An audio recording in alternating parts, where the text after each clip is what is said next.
அனைவருக்கும் அன்பான வணக்கம். நீங்கள் கேட்டுக்கொண்டிருப்பது கதைகளை. வாசிப்பவர் ஹேமலதா ஜெகநாத். திரு கீவா ஜெகநாதன் எழுதிய பாரிவேள். முதலிடம். கபிலரை அவைக்கள புலவராகவும் உசா துணைவராகவும் பெற்றது முதல் பாரிவேளுக்கு முடிவுடை மன்னருக்கு இல்லாத மதிப்பு உண்டாகிவிட்டது. முல்லைக்கு தேர் வழங்கிய அருமை செயலுக்கு பின்பு அது பின்னும் உயர்ந்தது. கொடை வள்ளல்களை பற்றி பேசும் இடங்களிலெல்லாம் பாரியின் பெயரே முன் வந்தது. தமிழ்நாட்டு வள்ளல்களின் பெயர்களை எடுத்துச் சொல்லும் போது புலவர்கள் பாரியையே முதலில் வைத்து சொன்னார்கள். புலவர் பெருமக்களில் கபிலருக்கு தலைமை நிலை கிடைத்தது போலவே கொடையிற் சிறந்தவர்களுக்குள் பாரி வள்ளலுக்கு தலைமை நிலை கிடைத்தது.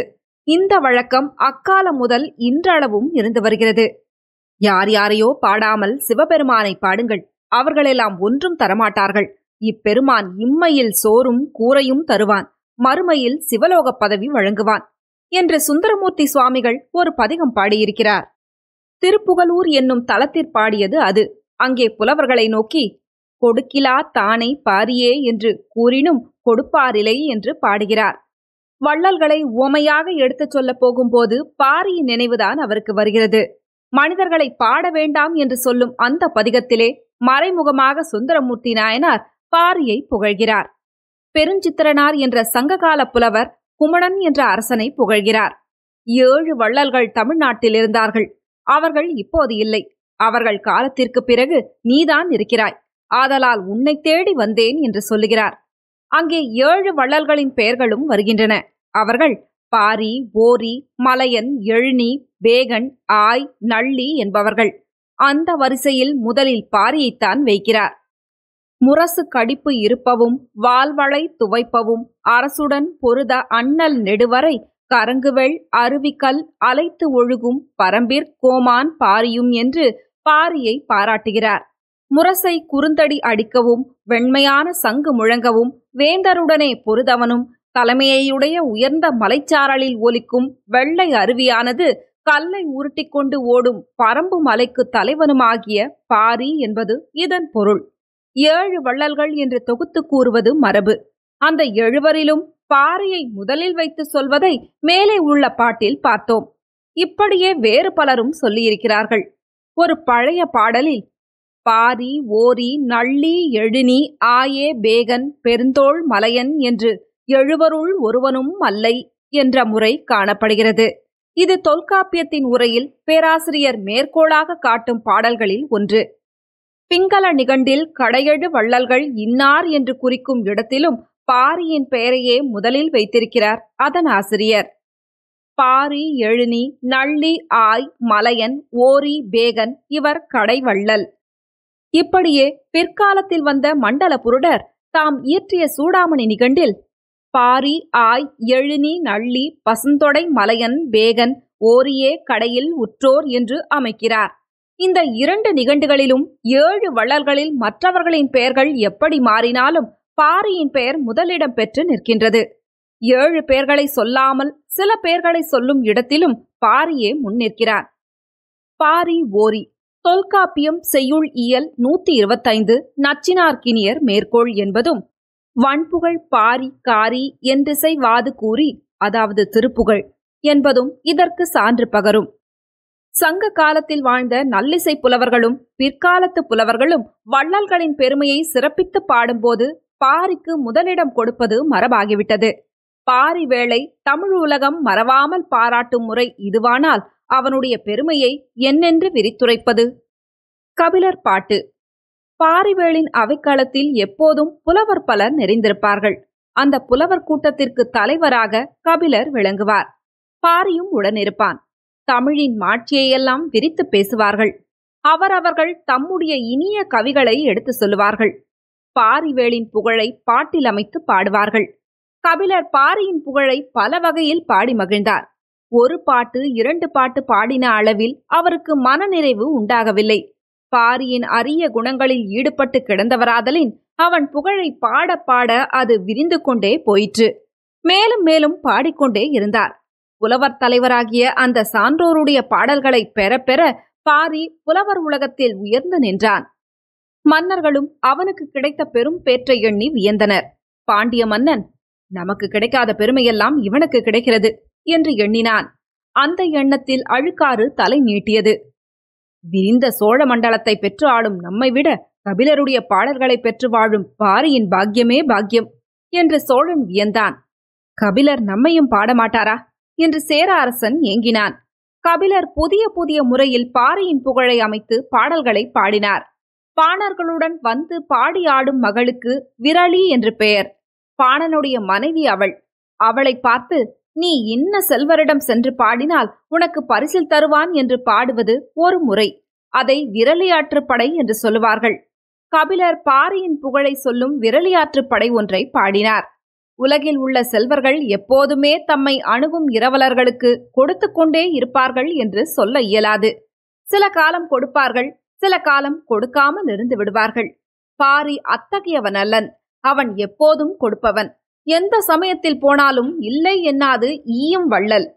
இந்த செய்தியை கபிலர் தம் பாட்டிலே சொல்ல வருகிறார். இதை அப்படியே சொல்லவில்லை, குறிப்பாக சொல்கிறார். கவிதையில் ஒரு பொருள் குறிப்பாக அமைந்திருந்தால் அதன் சுவை மிகுதியாக இருக்கும். விரலியே, நீ பாரிவேளிடம் சென்று பாடினால் அவன் உனக்கு நல்ல பொன்னாபரணங்களை தருவான். அவற்றை நீ அணிந்து மகிழலாம் என்று சொல்கிறார். இப்படி சொல்வதில் சுவை தோன்றாது. மற்ற இடங்களில் செல்வர்கள் கூடவும் குறையவும் தருவார்கள், தராமலும் இருப்பார்கள். பாரி எப்போதும் தருவான் என்ற கருத்தையும் பாரிவேள் பொருத்த வேண்டும். சுனைகளில் சில காலம் நீர் இருக்கும், சில காலம் குறையும். மழை பெய்தால்தான் அவற்றில் நீர் நிரம்பியிருப்பதை பார்க்கலாம். ஆனால் பாரியின் பரம்பு மலையில் மழை பெய்தாலும் பெய்யாவிட்டாலும் அருவி எப்போதும் நீரோட்டம் அறாது வீழ்ந்து கொண்டே இருக்கும் என்பதை இணைத்து பாடினார். செல்வர்கள் கொடுத்தாலும் கொடுக்காவிட்டாலும் பாரி கொடுப்பான் என்பதையே அவனுடைய மலையில் உள்ள அருவியை வர்ணிப்பவரைப் போல குறிப்பாக சொல்லிவிட்டார் புலவர். சேயிழை பெருகுவை வாழ்நுதல் விரலி தடவுவாய் கலித்த மாயிதழ் குவளை வண்டுபடு புதுமலர் தன்சிதற் கலாவ பெய்யினும் பெய்யாதாயினும் அருவி கொள்வுழு வியன்புல துழைக்காலாக மால்புடை நெடுவரை கோடுதொரு இழிதரும் நீரினும் இனிய சாயல் பாரிவேள் பார் பாடினை செலினே. ஒளியையுடைய நெற்றியை பெற்ற விரலியே, சுனையில் தழைத்து வளர்ந்த நீல நிற இதழுடைய குவளையின் வண்டு வந்து மொய்க்கும் புதுமலரில் தண்ணிய நீர்த்துளி கலக்கும்படியாக மழை பெய்தாலும் பெய்யாவிட்டாலும் அருவியானது கொள்ளுக்காக உழுத விரிந்த நிலத்தினருக்கு வாய்க்காலாக தேனெடுப்பதற்காக சாத்திய ஏணிகளை உடைய உயர்ந்த மலைச்சாரர் பக்கம்தோறும் இறங்கி வரும்.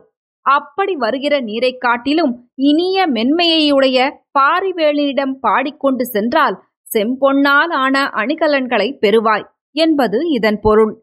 ஒரு நாள் புலவர் பலர் கூடியிருந்த சபையில் பாரியை பற்றிய பேச்சு வந்தது. வெளிநாட்டிலிருந்து சில புலவர்கள் வந்திருந்தார்கள். அவரவர்கள் தங்கள் தங்கள் அனுபவத்தை எடுத்து சொன்னார்கள். கலைஞரும் கவிஞரும் தம்முடைய ஆற்றலை காட்டி பரிசு பெற்ற செய்தியை சொன்னார்கள். பாரிவேள் புலவர்களையும் அறிவுடையோர்களையும் நல்லவர்களையும் ஆதரிக்கும் பெரும் வள்ளல். இவனைப் போல் வரிசை அறியும் வள்ளலை நாங்கள் எங்கும் கண்டதில்லை என்று சிலர் கூறினார்கள். தன்னிடம் வருகிறவர்களை நல்லவர்கள் என்றோ கலையில் வல்லவர்கள் என்றோ ஆராய்ந்து கொடுக்கும் இயல்பு பாரியினிடம் இல்லை. வறுமையில் உழல்பவர்கள் யாரானாலும் அவர்களுக்கு வழங்குவது பாரியின் வழக்கமாகிவிட்டது என்று கபிலர் கூறினார். அதற்கு உவமையாக சிவபெருமானை எடுத்துரைத்தார். நல்ல நிறமும் மணமும் உள்ள மலராக தேர்ந்து பறித்து தெய்வங்களுக்கு பூசை செய்வார்கள் அன்பர்கள். சிவபெருமானோ மணமுள்ள மலரானாலும் மணமற்றதானாலும் ஏற்றுக்கொள்கிறான். எருக்கம்பூவே ஆனாலும் எனக்கு வேண்டாம் என்று சொல்லாமல் ஏற்றருள்கிறான். பாரியும் அத்தகையவனே. கலையறிவு இல்லாதவரானாலும் தாம் கற்ற கலையில் போதிய வன்மை படையாதவரானாலும் அவனை அணுகினால் ஏதாவது பெற்றே செல்வார்கள். பாரியின் வள்ளன்மை அத்தகையது என்று தம் கருத்தை விளக்கினார் அப்புலவர் பெருமான். அதையே பாவாகவும் பாடினார். நல்லவும் தீயவும் அல்ல புவியினர் புல்லிலை எருக்கமாயினும் உடையவை கடவுள் பேணேம் என்னா ஆங்கு மடவர் மெல்லியர் செல்லினும் கடவன் பாரி கைவன்மையே.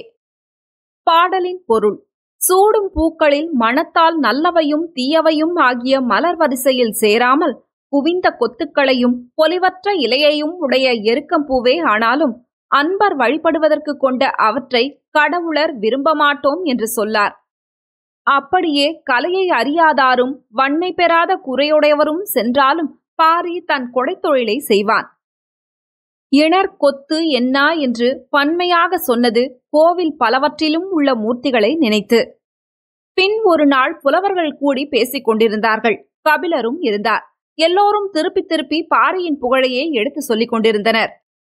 பாரி முல்லைக்கு தேர் ஈந்ததை ஒருவர் பாராட்டினார். அவன் இனிமையாக பேசுவதை ஒருவர் பாராட்டினார். தன்பால் வந்தவர்களுக்கு வரையறையின்றி வழங்குவதை வேறு ஒரு புலவர் புகழ்ந்தார். பாரியை பற்றியே பேசிக் கொண்டிருக்கிறீர்களே, வேறு ஒருவரும் உங்களுக்கு அகப்படவில்லையா என்று இடைமறித்து கேட்டார் கபிலர். அப்படி கேட்கும்போது அவருடைய முகத்தில் புன்முறுவல் ஒளிவிட்டது. எப்படி பேசினாலும் பாரியிடம்தான் வந்து முடிகிறது என்று ஒரு புலவர் சொன்னார். பாரி பாரி என்று எப்பொழுதும் ஒருவனையே புகழ்கிறீர்களே, அதை மாற்றி வேறு யாரை பற்றியாவது சொல்லுங்கள் என்று மறுபடியும் கபிலர் சொன்னார். பாரியை சொல்லிவிட்டு வேறு ஒருவரை சொல்வதாவது என்று ஒருவர் கூறினார்.